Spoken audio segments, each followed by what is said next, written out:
Want to see something kind of sad? This is the analytics from my first 6 months on YouTube.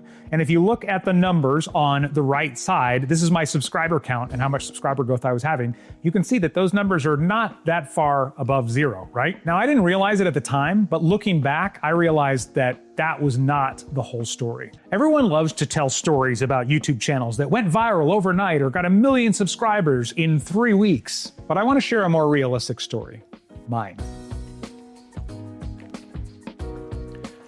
So this is for the people that are struggling to get going on YouTube. Now, I'm grateful that this channel has grown to over 150,000 subscribers, but that's not what this is about. In fact, the impact of this channel on my life and my business started in a big way long before I even had 100 subscribers. Here's the truth. I wanted to quit.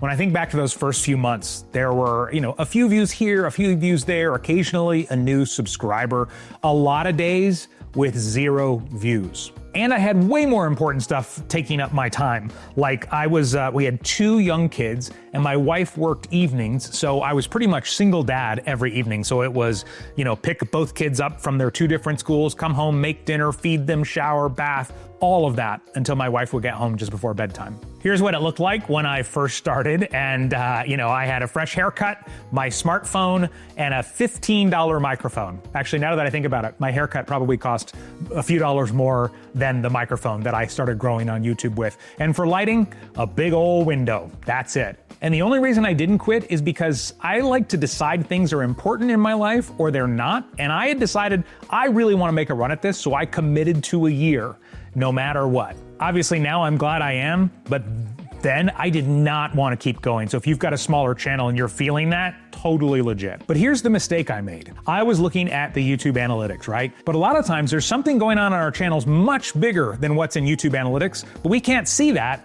if all we're doing is looking at those numbers. For example, I got my first paying client 11 days after I started publishing my videos. I only had 17 subscribers at the time. By the time I hit 2 months, I'd gotten 2 paid speaking gigs. Even though I only had, I think, 28 subscribers at the time, it didn't matter that I had this tiny channel. YouTube had already started to raise my authority and show people that I could speak and that I knew what I was talking about. And it turns out it wasn't a fluke because I kept getting more clients, more speaking gigs. My authority kept growing up, even though I had very, very few subscribers. I got better at speaking. I got better at teaching. And all of that happened with less than 100 subscribers. Now, there's another part that you should know about if you're trying to grow on YouTube, and I'll tell you about that here in just a second. But if you are only looking at your YouTube analytics, you may be missing the bigger story. So start looking for those other signals. At a minimum, you're probably getting better at it, right? And what happens when you keep going? Well, after 6 months, I finally hit 100 subscribers. Not very fast.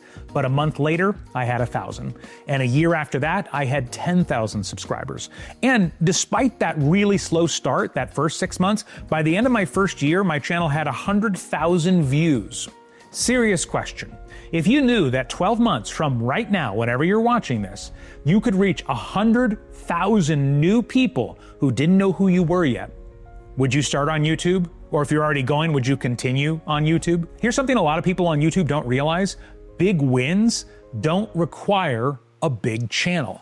I know people who are making $10,000 a month off of a channel with only 1,000 subscribers. But they do require consistency, and that's why we need to keep going. Now, I'm not going to be one of those people that tells you to just start, and I'll tell you why here in a second. But don't quit early just because the numbers are not growing as fast as you'd like. Obviously, we'd all like to blow up right in our first 3 weeks or something like that, but that's just not going to happen for most of us. Now, I love the romantic notion. There's all these videos out there saying, just start. And it's true, you will learn if you actually start publishing videos. However, I don't like to waste time on things and just aimlessly publish videos. So if I can give you one piece of advice, make sure to set up your channel properly for success. Whether you are starting a new channel now, or maybe you've already started publishing videos, you can still go back and do this.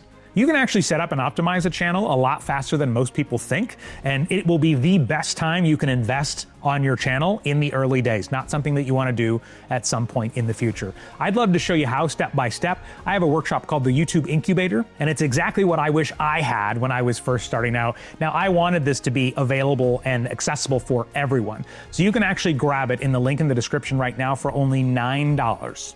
And if you're trying to bootstrap everything and spend $0, that's totally fine. But again, it's $9, so at least click the link, see what it's all about, and see if it's the right fit for you. Was there something in this video that resonated with you or encouraged you? I would love to know, because I want to help as many people grow their channels and their businesses as I can. Let me know down in the comments. And while you're there, check out that YouTube incubator as well, all right? Cheers.